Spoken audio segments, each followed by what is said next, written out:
Here we are again on the Kiwi Football Fix. We shine a light on everything New Zealand football, and my guest this afternoon or this evening, depending on when you're watching this podcast, is Andy Boyens, former All-White, current Technical Director of New Zealand Football. Andy, so good to see you. Thanks for coming in. Hey, thanks for having me. Always good to be here. Mate, I'm asking everybody that I see how 2020 has affected them, because it's been one old wild year, hasn't it? So could you tell us, how has this year affected you both personally and professionally? Yeah, well, if we start personally, I've spent a lot more time with the children. Which is good, right? Yeah, it's good, and also challenging, especially when you're trying to homeschool whilst working from home. But it does sound challenging. But I think everyone's had that challenge. But no, look, from a professional perspective, it's been a really challenging year. We liken it a lot to a greenskeeper at cricket who's preparing a pitch for the test match in the weekend, knowing that it's absolutely going to, come down with rain. Down. Exactly. And so, yeah, we've been doing that, and often we've prepared for the same thing on more than one occasion, which is, always a challenge. But, at the same time, we've achieved a little bit as well, and I'm sure we'll talk about a bit of some of that today. Yeah, so obviously the big one for New Zealand football throughout the course of this year was the postponement of the Olympics. Has that helped or hindered your prep and planning for the event? Because let's face it, you've been gifted an extra year to prepare. Yeah, there is that. There's also, unfortunately, in that year we haven't been able to play international football. So, no, look, it's definitely been something that we would have loved to play during this calendar year. Obviously, it's still there, and the reality is, for both the Ferns and the under-23s, the Olympics might be the first international games they've played in over a year, which is always a tough way to prepare for a tournament. But the good thing is, it's actually elongated the international career of Abby Erceg, who's going to join the program shortly, so stay tuned for that. I mean, that's a bonus, isn't it? Yeah, absolutely. I'm also hoping the 2023 Home World Cup will elongate it even further. But no, look, she'll be a big part of the squad in Tokyo when we finally get there. And yeah, she's a big part of the squad at any time. Yeah, we'll speak to her soon. There have also been some huge changes in the national game locally, and we'll talk about those soon. But how difficult has it been to nut those out? Yeah, look, it has been. It's been ongoing conversations for a number of years, and I think COVID's probably been the catalyst that's meant that we've kind of had to make some decisions quite quickly. Yeah, I think we've got to a fantastic outcome. All right, we'll talk National League structures and all of that shortly with Andy Boyens. But first of all, here is Football Ferns legend Abby Erceg. Abby, thanks so much for joining us today. Yeah, of course. Happy to be here. Thank you for having me. Yeah, and you are in New Zealand. You're not in the States. How is New Zealand life treating you up until Christmas here? Yeah, I mean, seriously, if you're coming from America, I think any country you go to after that is going to be a bit of a safe haven. So, it's nice to be home. It's nice to be able to, not have to wear a mask everywhere I go. I think New Zealand's done a really good job of dealing with the pandemic. But obviously seeing my family and seeing my friends as well is also really nice. Yeah, we spoke to Michael Boxall on the show last week, and he was saying, what kind of America he was living in. From your perspective, what was it like, the America that you left behind to come back home? It was chaos, to be honest. You've got the social issues, Black Lives Matter, LGBTQ social issues coming up that have been throughout the whole year been in play. And I think they really were at the forefront of a lot of the things that we did this year, especially in our sport.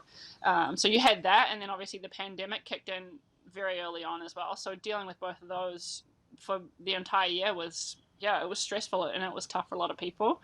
I was very happy to be able to come home when I could.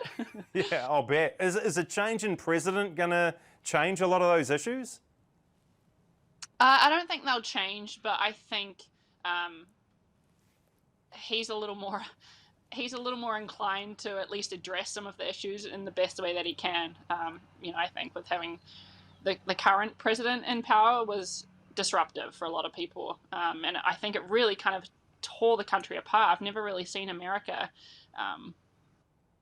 that torn apart in some of these issues. So hopefully, Biden will do a really good job and kind of bring the country back together and unite them. Yeah, it's been quite an interesting little journey we've had this year, but hopefully bigger and better things to come. Yeah, bring on the vaccine, eh? Yeah, exactly. All right, that's enough politics. We're here to talk football. We're here to talk about you. So, life in New Zealand, what have you been getting up to since your return, and how are you staying fit and all that away from your teammates? Yeah, it's not been a smooth travel coming back. I've actually been back to the States since I got here the first time in September. So as a lot of people know, I'm trying to get my green card, and that process has been severely disrupted with the pandemic. So a lot of the processes were delayed. So I got home mid-September and then got a letter in the mail saying that I needed to come back and do another interview. So I did my quarantine, planned to be here for the entire off season, but then I got out and had to go straight back and then repeat the whole process. So I've only just got out of my second quarantine, spent about a week at home. So it's honestly been really, really tough, really struggled being psychologically with the travel and being in isolation for so long. And it's strict isolation. It's not America's version of isolation where you kind of just do what you want. You're in a hotel room and you're stuck. There's no gym. You're being fed meals 3 times a day. I guess that's an athlete's version of prison, I guess. But it's nice to be out. I'm really happy to be home. I think it's kind of worth it to go through that to live a normal life, especially during the time of a pandemic. I'm not wearing a mask. We are still aware we're still being socially distant, but it's a relatively normal life over here. On that psychological battle of quarantine and all that sort of carry on, is there somebody you talk to about it to try and make sure that your head is right? Like, do you talk to your family? Is there a sports psychologist that you go to? Yeah, I think what the government is doing a really good job of is providing mental health services. So every time I was in quarantine, you have access to people that you can talk to if you need to, because I can understand that for some people it would be a lot to take on. People are traveling as well for things like funerals and seeing family members that maybe aren't healthy, so it can be quite a stressful time. I was okay. It was tough, no doubt. I did think about reaching out a couple times, but like I said, I think the government are doing a great job, but luckily I was able to get through without having to use any of those services. Oh, that's good to hear. Now, listen, you sort of exited the States and came to New Zealand, and it would have been tough for a number of reasons, but I suppose I'd like to highlight 2 for you now. You leave behind your North Carolina Courage team. They've got the full series, and you also leave behind your partner. So that must be an incredibly tough situation to deal with, obviously professionally and personally. Yeah, I think this year especially, there's been a lot of individual decisions that have been made, especially because you're considering your own health. Most of the time you're making decisions as a team, and it's relatively easy to come to a conclusion because you're going to do something as a team and you're going to work through it. But this time doing it alone, it's tough because you're just making an individual call about whether or not you want to play and put your health on the line essentially to play the sport that you love. So I decided that I was going to come home and I was going to put my health first, and soccer kind of came second. I know that my family were worried about me as well, so I wanted to ease a little bit of stress within the family, come home, be safe.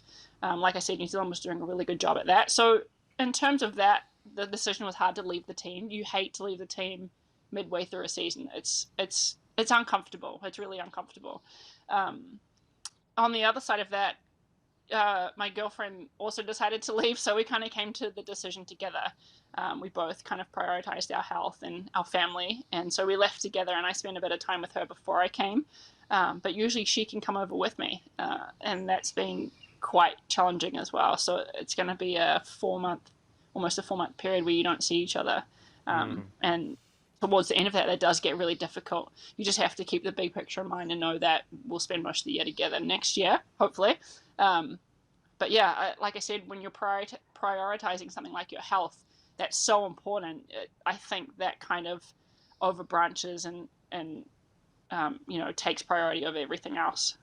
Yeah, I suppose you're lucky that you're doing this in 2020 and the technology exists that you can just jump on a phone, a laptop, and you can see your loved ones. But imagine doing it in the 1970s. You'd just be on the phone, can't see them, maybe send a few pictures in the mail. It'd be really difficult.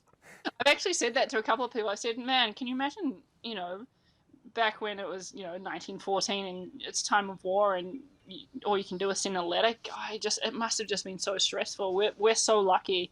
And again, this year has just really highlighted how lucky we are, even though we have so many struggles and so much stress around, where we're going to be and how we're going to live our life this year. We're also very lucky that we can stay in touch with family and friends that are, around the other side of the world.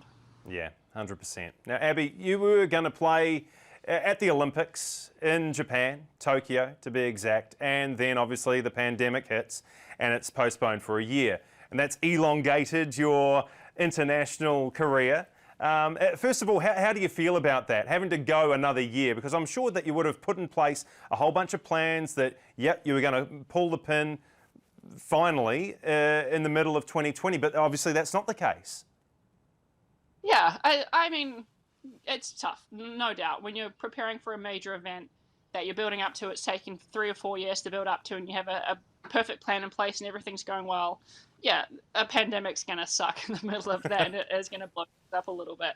But, as an athlete, I think, especially in a team sport, we become quite versatile. We are able to adapt a little bit easier than if we are an individual athlete. So if you're a sprinter or, a marathon runner, it's going to be a lot more difficult because it's all about you and how you perform. Whereas I think in a team sport, we have a little bit more leeway in terms of our preparation. So we just tack on another year, really. It's disappointing because you're so looking forward to that event and you want to be there and experience it and put all your hard work into play. But at the end of the day, for us, it's an extra year of preparation.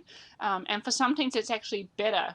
You get a little bit more time together, build the camaraderie a little bit, get a little bit more experience. So there are positives to it and there are negatives to it. I'll tell you a positive. You playing for the Football Ferns at a home World Cup in 2023. Yeah, that is positive. Yeah, I never thought that would happen in my lifetime. I was in New Zealand when the women's 17s had the World Cup, and that was exciting. So to have a full women's World Cup would just be absolutely phenomenal. What do you think it's going to do for the country? Because one of the questions that always arises is, did the All Whites do enough on the back of 82, on the back of 2010 to really capitalise on the surge in popularity of the round ball game? What do you think that having this World Cup in 2023 is actually going to do for New Zealand and football players? Yeah, it's quite interesting. I've had this question quite a lot because while there is hype around the sport and there's hype around the actual event, the concern actually becomes, what are we going to do afterwards to ensure that the game grows? It's great having this big event. Sorry about that. Is that a it's fan? Yeah, delivery man. It's great having this grand big event, but I mean, if we don't capitalize on it afterwards and we don't see growth in the game, it's all kind of for nothing. I don't have the answer to that. I don't know how that looks, but you'd kind of be hoping that the processes are being put in place now where we can capitalize on the exposure that the sport's going to get. So you have no idea how we do it? How do we capitalise on it? You must have one or two thoughts. Yeah, it's not my kind of area of expertise. I'll put on the performance and I'll bring the crowd in, and then somebody else can deal with. Fair enough.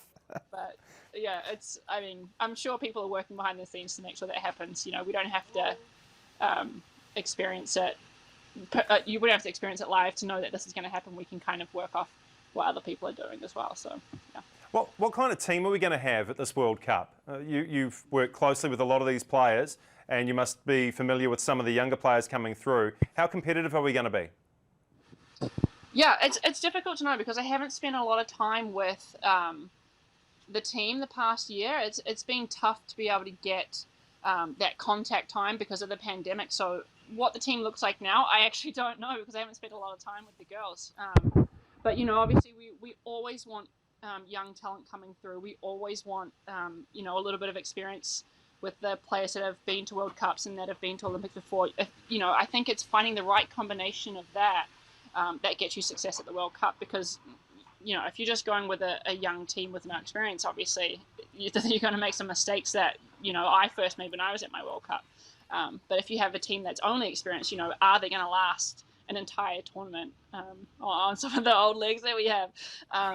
So yeah, I think Tom is really experienced in coaching women's teams. Obviously, he's had some success at some of these events, so we're going to draw a little bit on his experience as well. And I'm sure he's got some great plans in place for what we spoke to Tom Samani last week actually on the show, and one of the reasons we got him on is because the FFA, Football Federation Australia, denied the Wellington Phoenix women's team access into the W League.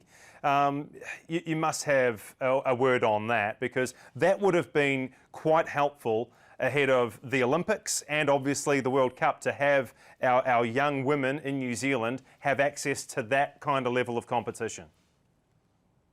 Yeah, I think one thing that New Zealand is really lacking is a professional league for the women over there. I don't see it happening in my playing career, but I think the next best thing is to be able to dip into the Australian league. And the sooner that we can do that, the better.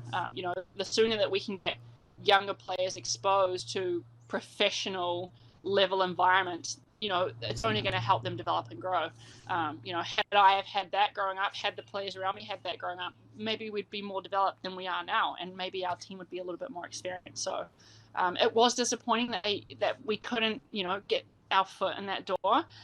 But I think the fact that we're looking into that door is a distraction. You've been in the States for a long, long time now. That's a wonderful example of the women's game really thriving. So what can you take from that and utilise for New Zealand football or the Wellington Phoenix women, should they get into the Australian competition? What makes the States work so well? This is I've had this question a lot too, and this is tough as well, because when you're looking at the States, they just have an absurd population of players playing the sport, and that really does help, because it just drives competition. If you have a Kristen Press drop out of the national team, you've got a Tobin Heath to step into place, or you've got a Lynn Williams that's coming through that's just as good and twice as fast. So they have a really big depth of talent over there, which really helps. And obviously having the college program build straight into the professional program really helps them as well, because they're just picking up players from a very young age and developing them going straight into a pro league. And the exposure for those players is phenomenal. So, if we could have our players do that immediately out of school, go straight into a professional environment, it just helps build the talent pool a little bit. If that can become a pathway for players moving out of school, that's the path that they're going to take. Whereas when I was growing up, there was no real pathway. You kind of had to find your own way, and if you were good enough, you were hoping that you get picked up, but there was no direct pathway into the professional game. And I think that's what we're really lacking. I think that's what America, or the model that America has, can really bring to New Zealand, is that pathway directly out of school straight into at least semi-pro or pro football. All right. It's almost Christmas time. What have you got planned for the holiday period? I understand there's a sister's wedding coming up that you're fortunate enough to be in the country for. Yeah, I'm really excited about that. My sister's getting married in December, right before Christmas. So I was really hopeful that I could get home for that. I missed so many events. I've missed weddings before. I've missed funerals. I've missed 21st birthdays. You name it, I've missed it. But I did promise her. I said to her, "Look, if you have a wedding in and around December, I will be home for that wedding." I promised that. So even with the pandemic, I was a little bit on edge about it, because I was like, I'm not sure if I'm going to be able to get home in time, but it worked out, so I'm really happy about that. I think it's going to be a great event, and especially during a pandemic, to be able to celebrate, someone's relationship like that is going to be pretty special. Yeah, it's really awesome. And so when are you planning on heading back to the States next? What's your timeline looking like? Yeah, so our off season's a little bit shorter. I think with the pandemic this year, we experimented a bit in the NWSL. We had a little bit of a mini tournament at the start of the year, and then we built into a full league after that. And I think the success of that, I think the league wants to build on that. So heading into next year, I think we're going to do another tournament style thing at the start. I'm not sure how that looks yet. So the season's going to be extended a little bit. We start in February, 1st of February, and then we go all the way through to November. So we'll have a tournament at the start and then play a normal season all the way through to the end of November. So it doesn't give us much of an off season, but on the flip side, we're playing soccer for a longer period of time. Well, that's always good. Hey, Abby, before I let you go, there are some people in the office who don't believe that we actually flattered for a time together. It was going back more than a decade, wasn't it? We were hanging out in Oraki for a wee while. I was going to say, like, how long ago was that? Like 10, 15? I don't know. Because I've owned my own house for about 9 years, so it's got to be before that. Oh my God, I was a wee little thing. But yeah, it's true. Yeah, the day before professional soccer, and we had to, work a real job and, do all that good stuff. Well, look, it's probably about 10 or 12 years too late, but I'm really sorry for not tidying up around the house and doing the dishes when I should have done them. I think, as an old man, I've grown older and wiser, and, I'm big enough to apologise for all the mess that I left. Yeah, I think every guy gets to that stage where they're like, oh yeah, I should probably apologise for that. 10 years too late, but Well, I apologise, and you can take it or leave it. Abby Erceg, it's been awesome to have you on the Kiwi Football Fix. Thanks so much for your time. Thank you, appreciate it. Thanks for having me. Andy, you're still with us. Can you just underline for us the importance of Abby to that Football Ferns side? Oh yeah, look, yes, it's probably tough to find the words for that, but look, she's been a massive part of this team for such a long period of time. She's a leader within the team, but also she's one of the top performers, both for club and country. And so, to have someone like her in our squad and supporting going into some big tournaments coming up is pretty awesome. Yeah. Now she's targeting 2023.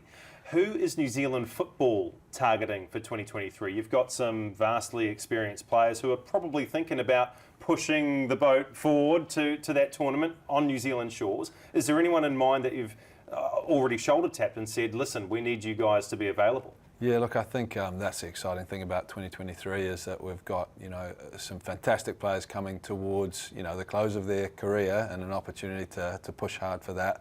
We've also got some really good young players that have come up and going to try and push them, push them out of the picture for the 2023 World Cup. So, it's good, and what we need to do is kind of open the way for both of them to have the best chance. All right, well, we very much look forward to that tournament. It's only a few years away now. Yeah.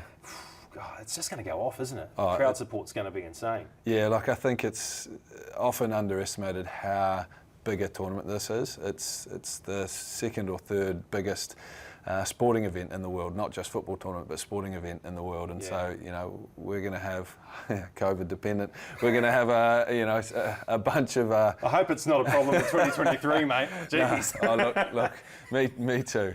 Stranger things have happened in the last couple of years. So, but no, look, we're going to have hopefully full stadiums, watching some of the best female athletes playing, the beautiful game in New Zealand, which is going to be awesome. Yeah. Well, look, news earlier this week. Let's talk about it. A restructure to the National League system. Can you first of all tell us, why is it changing? Why is it so important that the structure changes like this? Look, I think there's probably quite a bit of history around it. It's been, the conversation's been happening for a number of years now. And as I said, I think COVID's put a catalyst on some of the kind of key areas that we've needed to address moving forward, and that's what this structure change has done. So how is it changing? Because to the best of my knowledge, at the moment we've got clubs competing in what would be a winter season, and then at the end of the year, over Christmas, New Year, we have the ISPS Handa Premiership for both men and women. But New Zealand football is trying to align both. Is that correct? Yeah, exactly. In essence, what we've had in the past is two separate seasons, one in the winter, one in the summer. And now for both men and women, we're looking to set the path towards alignment, and that'll happen at different rates in the women's game and in the men's game, but ultimately a way that players can stay in a single environment, compete in a regional conference and then progress through to a national final series, all representing the same club. Yeah, which sounds wonderful. What's the reaction been like with a lot of these clubs? I'm thinking about the likes of Auckland City, for example, I'm thinking about Team Wellington, Canterbury United. They don't take part in the winter league, do they? So what actually happens to them? They must be a little concerned about what the future holds. Yeah, look, I think with any change, there's natural reaction across the board. I will say that largely the reaction's been really positive, and obviously there's some there's impact on some specific entities or clubs more so than others. But what there is an opportunity for them to integrate within the structure and align themselves into the system to be a part of it, and that's kind of been outlined in the process. So yeah, door's not closed. It's just what it looks like. Yeah. What happens in the case of like Central United, who they're a household name in New Zealand football, and they are closely aligned to Auckland City, and they've made their name on the international stage. So what kind of help will you be providing those two entities moving forward? Because they're going to clash, aren't they? Yeah, look, those are the discussions that need to be had as a part of this, is how those two entities integrate and work together to find the best outcome for the players. And look, equally on the women's side, we're looking to progress a hybrid model in the first case, which sees clubs from the northern region enter into the National Women's League for the first time, which is pretty exciting, and equally giving us time to grow capacity throughout the rest of the country, where that capacity may not be there at the minute. Right. So from what I understand, we've got basically a conference system, don't we, as we move forward into 2021, Northern, Central, Southern, and that basically makes up the winter competition. And from those conferences, that's where the creme de la creme go for the championship phase. Have we got that right? Yeah, nailed it, pretty much. So, yeah. I've been doing some serious reading over the last 24, 48 hours, Andy. It's really paying off. Yeah, that's good. So, yeah, look, ultimately the top qualifiers from the regional conferences come through to the national stage and have, a double round robin on the women's side and a single round robin on the men's side. And I see that there's going to be an additional female side involved in that premiership or championship competition. Do we know yet where that team comes from? Look, the mechanisms are still being worked through, but ultimately it will come from that Northern Conference region. So, it's what is currently referred to as the NRFL competition. So, yeah, again, mechanisms are being worked through, but a qualifier from that region. Right. Money makes the world go round, right? Is this going to cost clubs more or less to compete in this style of competition? Are they going to be saving money? Yeah, that's an interesting question, because there'll be more clubs able to enter into it. So, look, there'll be a financial implication that is maybe more for some and less for others. But what is clear is that we've been able to reduce the overall entry fees on the men's side, keep the overall entry fees on the women's side consistent, and give a lot more clubs an opportunity to play at the top level.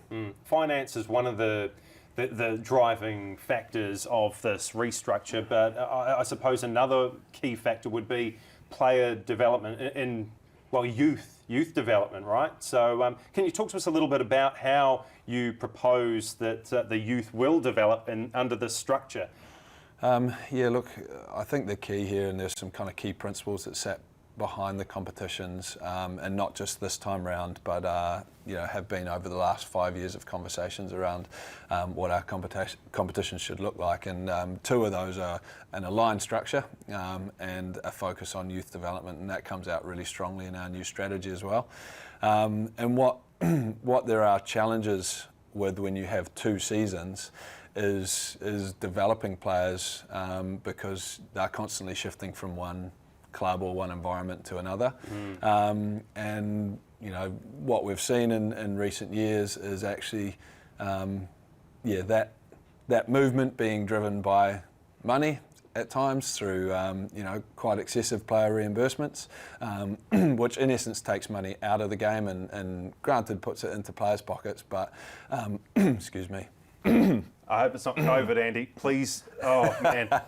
Jeez, I'm way too close to you if it is. No, that's all right.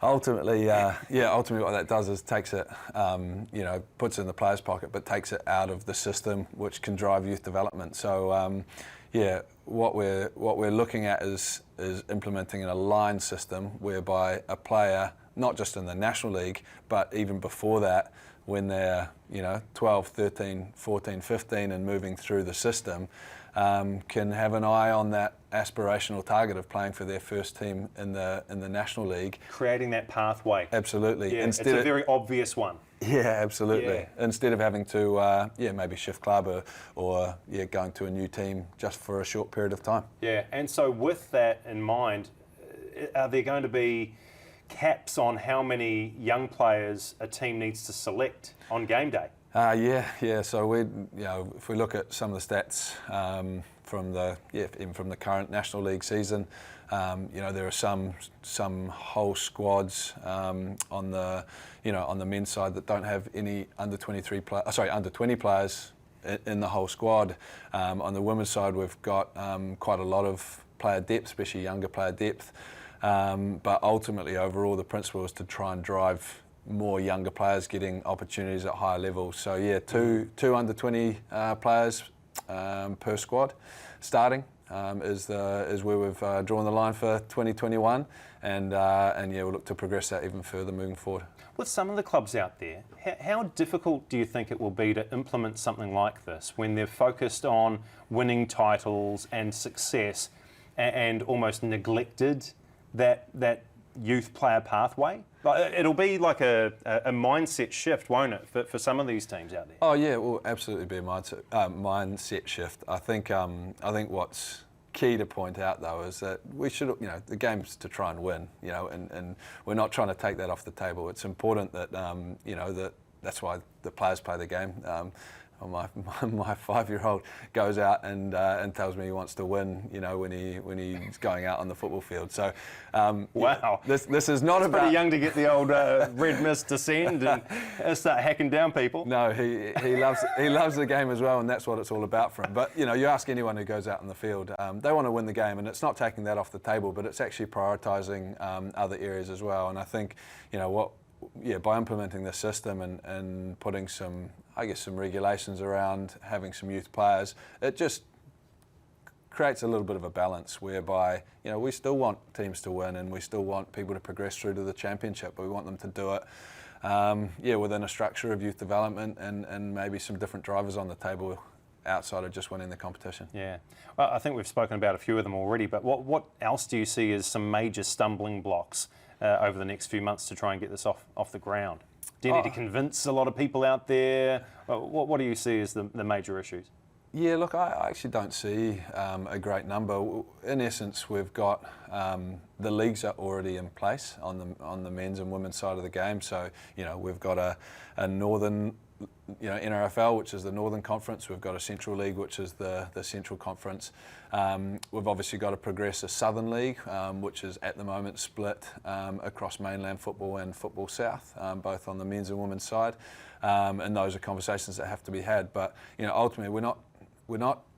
Yes, it's a new structure, but the structure's in place.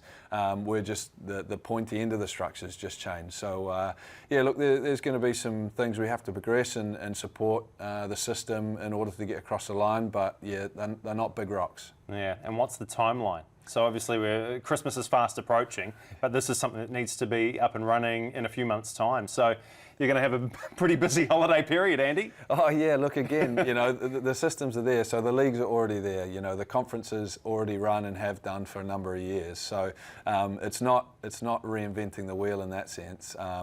Having said that, we want to get some alignment across those conferences. They all need to finish at the same time in order for the championship phase to work. There's a few things to do, but actually, in large, the structure's in place. As I said, we're changing the pointy end, which gives us a few more months. Andy, I can't let you go without asking you what's going to happen in the ISPS Hunter Premiership, men's and women's, this weekend. There must be a match of the round as far as you're concerned, or maybe a player to keep an eye on? Yeah, look, I think there's a mouth-watering match-up in the National Women's League with Auckland having the bye this week, and the two second and third place teams, Capital Football and Canterbury Pride are playing against each other, and that's going to be a big one. So yeah, that'll be one I'll be watching out for, and I'm sure Auckland, while they're sitting having to watch this week, will be watching out for as well. They'll be making their notes. Yeah, This is what we need to do to stay top of the table once we get our chance. Yeah, and then on the men's side, there's another, there's a lot of good matchups, but one to watch out for will be Auckland City heading down to Team Wellington, which two previous title winners, and both probably in a position that they haven't been used to, which is having a couple of teams ahead of them on the table, and they'll be both wanting to put their best foot forward. Great stuff. Are you still playing? Only Thursday night summer football. How do you go? We're mid-table at the moment, but I shouldn't have asked. Yeah. The post-match is strong. I bet it is. Andy Boyens, Technical Director of New Zealand Football and former All White, of course. Thanks so much for your time, mate. Really appreciate it. Awesome. Thanks for having me. And that's us done on the Kiwi Football Fix. Make sure you join us next time. Until then, catch you later.